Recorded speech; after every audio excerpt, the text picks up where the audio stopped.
Fine. You want to do that? That's fine. That could be your savings. But here's the thing. That 10 to 15% in your liquidity bucket, there's a hole in the bottom. It's going to drain. So you got to keep replenishing. Way to look at it. And as the Bitcoin keeps to appreciating, remember, Bitcoin doesn't grow. It's the currency that's getting worse, or the demand is rising, right? Supply and demand. And I don't see why that's so hard. And I don't see why people look at it as a negative if you take some of your savings and spend it. You can watch Mark Yusko talk about Bitcoin and other cryptocurrencies in this movie. No doubt about it, Bitcoin is the best investment fund innovation that has ever been made. It's money that doesn't go down in value, it's deflationary rather than inflationary.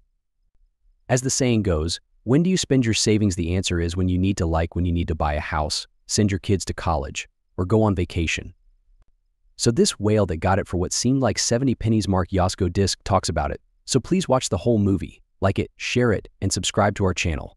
I have fun with the maxis because I'll go into a Bitcoin maxi space and they're like, get out of here, you shitcoiner. I'm like, what are you talking about? I have more Bitcoin than you. And that's not a brag. It's just real. And that's just luck, right? Again, it's not a brag. It's just, don't call me just because I am a technology maximalist. And so, yes, I own Ethereum. I was an early investor in Solana, not because I'm smart, but because Kyle was smart and we invested with Kyle. And look, I made a lot of money in Solana. Now, Solana, I got in real trouble because, about a year ago, I was on a show and they said, well, what did you do with your Solana bag? I said, well, I sold most of it. And I go, well, why? Well, because we made like 2,000 times our money, but I sold because it was breaking, right? I said transactions were vaporizing. And the community went batshit crazy. They were like, yeah, we never roll back the chain. I said, I never said you roll back the chain. What I said was transactions go out, the network's congested, and they don't settle. And unless I'm watching to resubmit it, well, now 75% last weekend. So anyway, this guy reached out to me and he said, we fixed it. I'm like, all right, show me. So he walked me through and we set up a Phantom wallet and he actually bought me markyusko.sol and he sent me some, he sent me $10 on. And look, the Phantom experience sending USDC, far superior than any of the other ones I've looked at. Fine, way better. But it was cheap, it was fast. But here's the thing. If 75% of transactions don't settle because the network's congested, we got a problem. And so I like things that work and the bottom line is, to answer your question, are maxis, Bitcoin maxis, going to ape into ordinals and runes? Now, a few, myself included, because I actually consider myself a Bitcoin maxi, although the true maxis would say, oh, no, you're not. Like, I own some ordinals, I own some runes, and I'm pretty excited about, the runes launch coming up. So I own pre-runes. I don't own runes yet. I own pre-runes. But I'm pretty excited about what's going on there because inscriptions enable higher transaction fees, which means the miners get compensated and the network's more secure. So I like that. But I don't think the true maxis, like the real hardcore, you can pry the Bitcoin out of my cold, dead hands. Well, here's the problem with that. I ask these people all the time, how much money do you have in the bank? Like, what are you talking about? I'm like, well, how much money do you have in the bank? Well, that's not the same. I'm like, yeah, it is, because it's not your money, right? You live in a world where you still need to spend in fiat, right? You can't buy coffee. I mean, you can buy coffee in a few places with Bitcoin, but bottom line is most of what we do is can't pay your taxes. This week, $435 million was invested in digital currencies, according to CoinShares. This was the fourth week in a row that this happened. Cryptocurrency traded items ETPs have seen outflows for the third week in a row as the price of Bitcoin stays stuck in the low $60,000 range. 423 million Bitcoins were taken off the market after an event, while Ether speculation items too had $38 million taken out, which was their seventh week in a row of negative stream. The Solana and Litecoin Ease experience stores had net inflows of $4.1 million and $3.1 million, respectively, according to CoinShares. The negative surges are likely due to a slowdown in inflows from new guarantors who brought in only $126 million compared to $2,154 million last week. Backers of the project find that Darkstone Bitcoin ETF EBIT had 0 streams for the first time last week. Other backers have had different long periods of no inflows over the past few weeks, even though DC has been speeding up spikes from Grayscale's GBTC. As a result of investors' fears about us, the negative surges are likely to happen. Stack inflation is a mix of slower economic growth and growth that won't stop, which makes it less likely that the Fed will cut interest rates. The Fed Watch tool from CME at the time of writing, the odds of a rate cut in June are only 11.3%, compared to 44.8% for September and 44.8% for September and 43.8% for November. This means that market analysts think the U.S. Federal Reserve will keep rates the same in May and June, with the main possible cut coming later in the year. Let's go back to the Mark Yusko interview. Now, I just don't understand why it's so hard.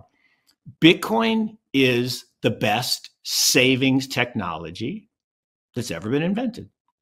Full stop. It's money that doesn't devalue. It actually is deflationary instead of inflationary. And so it's the best saving. Now, when do you spend your savings? Not never. Not never. You spend it when you have a big expense, right? You want to buy a house. You want to send your kids to college. You want to take a vacation. So this whale that bought it at, I think it was like 70 cents or something, no, 50 cents. And he held it all the way to 70,000 and sold 1,000. It was like, oh my God, it doesn't have diamond hands. Like, what are you talking about? Yeah. At some point, you need to replenish. The way you have to think about it is 3 buckets, right? We all have a liquidity bucket. 10 to 15% of our wealth that we need to spend for our lifestyle. Then we have a get-rich bucket, right? 10 to 15%. That's for all the crazy ideas, the brother-in-law's condo deal, the hot stock tip you got from your friend. You're going to lose all that. So just keep it small, but that's fine. And then you have your savings bucket, and that's 70 to 80% of your wealth. And the boomer approach is 60-40, 70-30, diversified portfolio, stocks and bonds. Well, now this incredible asset, digital assets, has come along. And now you can diversify into those things. And you could even say, well, with Bitcoin, I could swap that whole portfolio into Bitcoin. Fine. You want to do that? That's fine. That could be your savings. But here's the thing. That 10 to 15% in your liquidity bucket, there's a hole in the bottom. It's going to drain. So you got to keep replenishing. Way to look at it. And as the Bitcoin keeps to appreciating, remember, Bitcoin doesn't grow.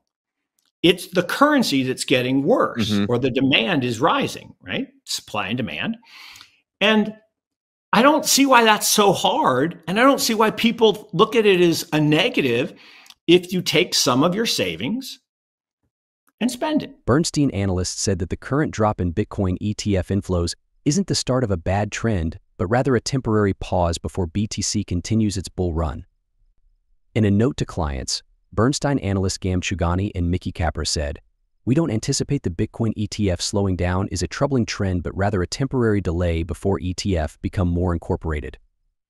With private bank stages offering abundance guides and even more financial stages, the researchers emphasized their $150,000 cycle target for the price of Bitcoin by 2025. They were talking about the end of the remarkable ETF demand, which has seen $122 billion in spot Bitcoin ETF net inflows since their market debut on January 11th. A new cryptocurrency metrics report asks its readers to keep an eye out for a change in the financial situation that could be the moment of truth. The study makes sense of the Bitcoin bull market. While spot Bitcoin ETF created a new source of interest, the failure of the U.S. central bank to control growth could hurt the bull market and lead to tighter money conditions, which would also be bad for the Bitcoin market, as all indicators point to a bull market. The Central Bank of Chicago's Public Monetary Circumstances Record NFCI, which measures how stable the U.S. economy is currently at the same level it was in 2022, when interest rates started to rise. As you can see from the graph above, the fact that the NFCI is currently at the same level could be a reason why risky assets like Bitcoin are losing value. If it stays there, then we are essentially experiencing the business area that is doing well would be in a tough spot. 1 week from now, the HQBTC, an estimated time of arrival spot ETF, will start trading, which is supposed to be a good thing. This could lead to an inflow of money. Gateway of Asian Institutional Capital QCP was written in an email that was sent over the weekend. This video has something for you to learn, so please like it and subscribe to our channel. See you in the next video.